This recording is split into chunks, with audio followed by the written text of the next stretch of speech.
Dari langkah kecil yang tertatih, didampingi doa dan keringat orang tua, kini berdiri tegak menjadi profesor.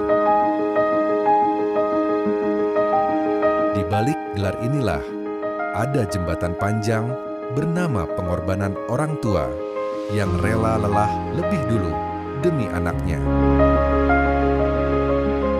Seperti kisah Profesor Kartono berikut ini.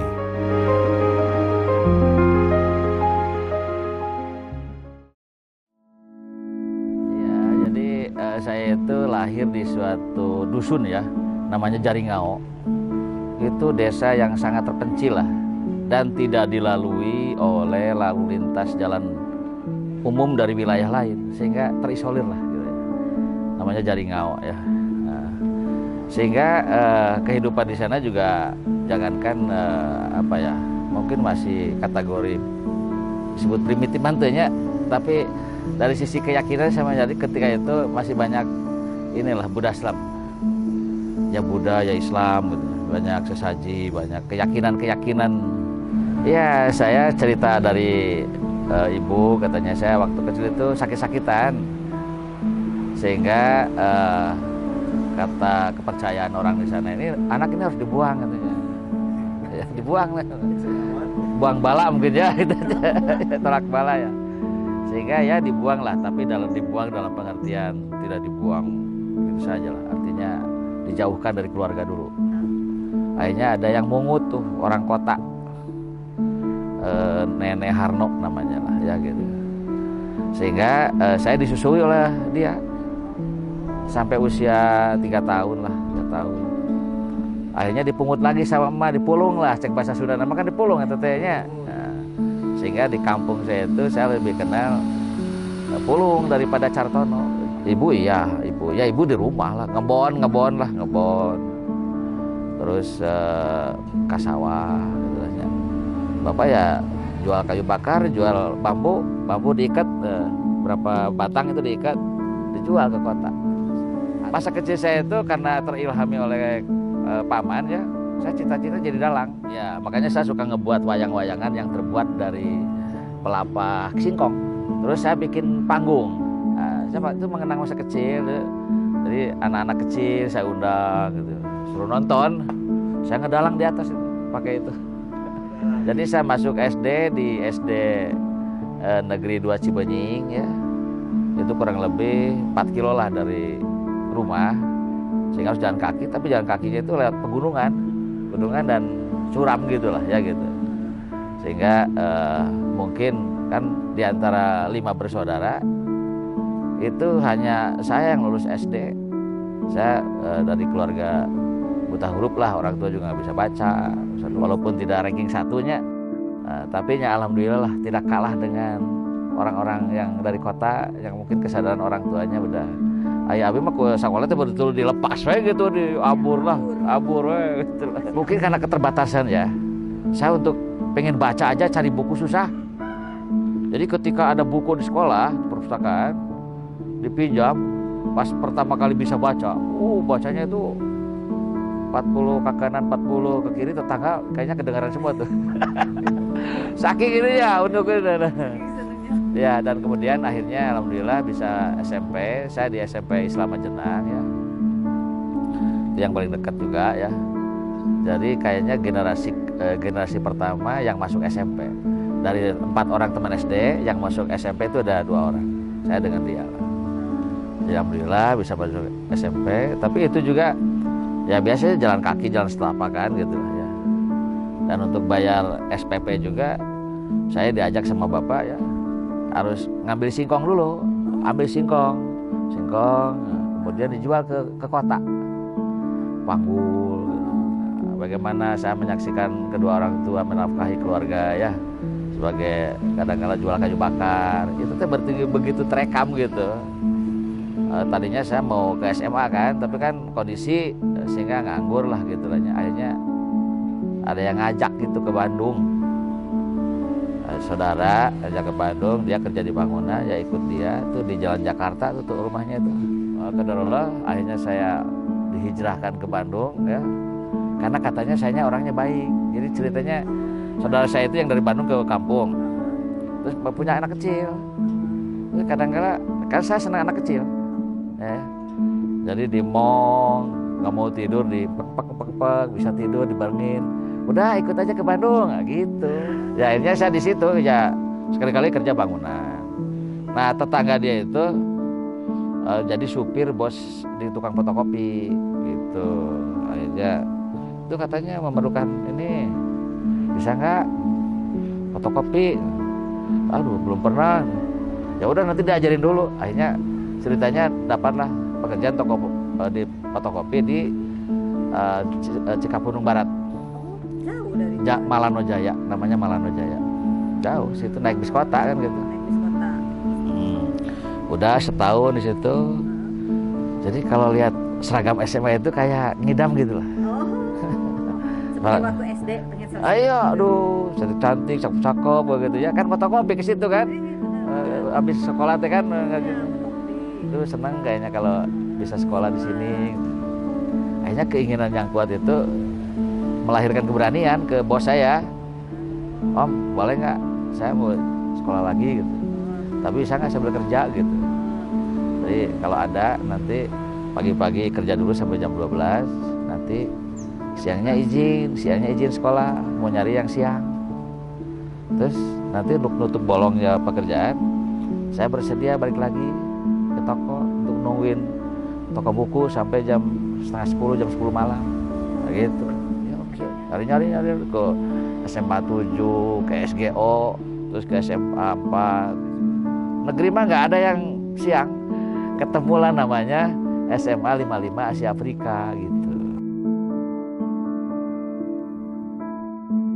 Suka dukanya adalah ya pagi-pagi gitu aja sekolah kerja dulu. Terus cerita yang lucu ini gini, kan naik bis kota ya. Kalau sore-sore itu kan padat banget tuh ya. Dari alun-alun dari Kosambi ke alun-alun. Kalau kondekturnya di depan, saya naik dari belakang. Jadi belum nyampe ke Tagi karena padatnya penumpang ya, kondekturnya juga susah kan jalannya gitu. Saya udah keburu turun gitu banget. Terus menjelang kelas 3 mungkin ya, kelas 2. Saya bilang ke Om,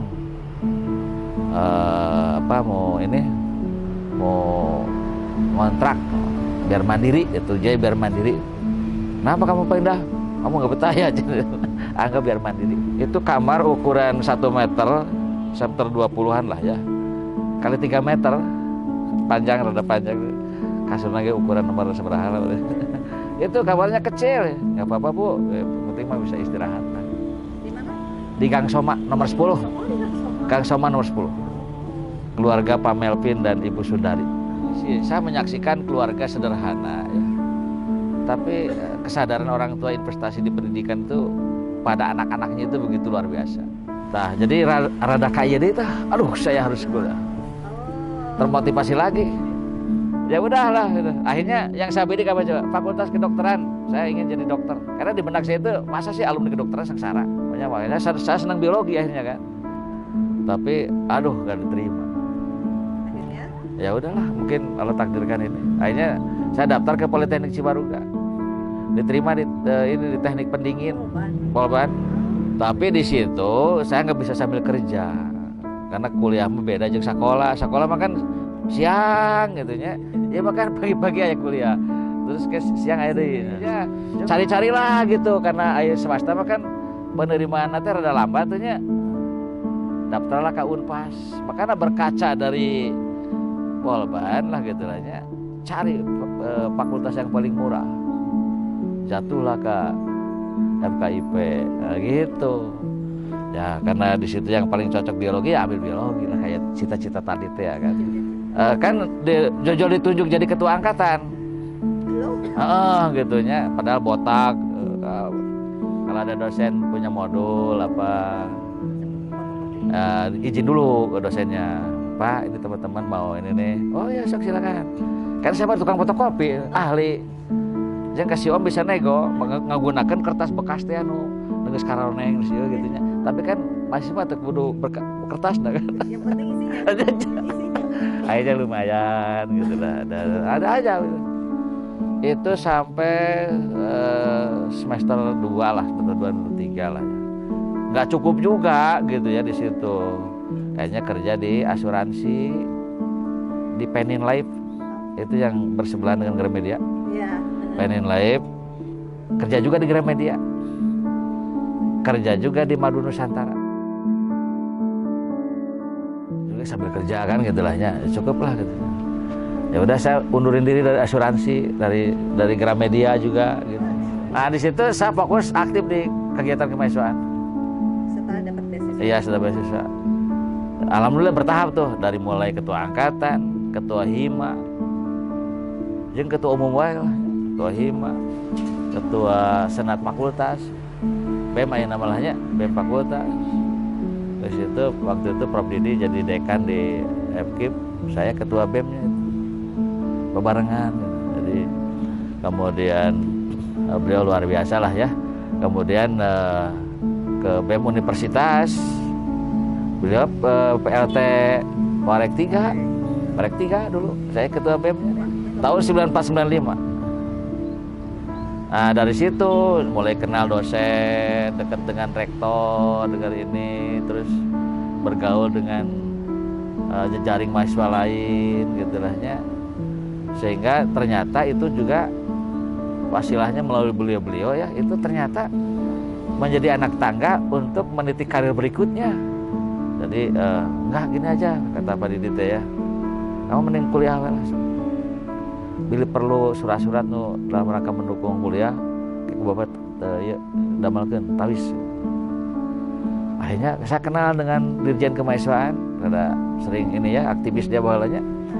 Pak Nok Markum sebelum Pak Indrajati Sidi ya.